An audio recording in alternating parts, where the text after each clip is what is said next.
কাকা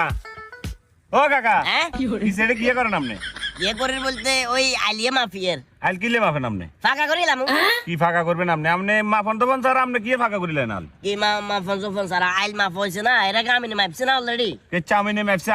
আর কত আগে হে আমিনে ম্যাপের হরে অলরেডি 3 বেলা আনিয়ে সামনে অঙ্গ মাফন স্যার আমি ফাঁকা করিলে আমি সিদ্ধান্ত নিছি ইয়েন কোন কত হইলো নি কি 3 বেলা নিয়েছে 3 বেলা আনিয়েছেন ইয়েন আর বুঝাইয়েন না আপনি কি এলা নিয়েছে 3 বেলা সীমানা 3 বেলা তোর আনিয়েছেন বাপনে লাইছে সীমানা কিন্তু এটা উল্টা পাল্টা বকছড়া কি উল্টা পাল্টা বকি আমি লান না সীমানা আই সীমানা লাইনু আর কত হইলো আই যখন আইলিয়া ফাঁকা করিলাম কইছি যাদের কাছে গেছি এতে কইছে যে আইলের ভিতর জায়গা কুদ্দুরা আছে আপনি আমারও যখন জায়গাটা কইবেন বালু কুদ্দুর লাগবো ইট কুদ্দুর লাগবো রড কুদ্দুর লাগবে আপনার বিস্তারিত একটা এস্টিমেট দিয়ে দিব ওই কারণে আইলিয়া মাপজুপ চলের আই আর মতো মাফি আর জায়গাতে আই ফাঁকা করলাম কারণ বাবারে বারবার আইল ঠেলা ঠেলি বারবার আইলিয়ে বেজাল এগুলো আর সহ্য না চাই ঠিক আছে আপনি আমি না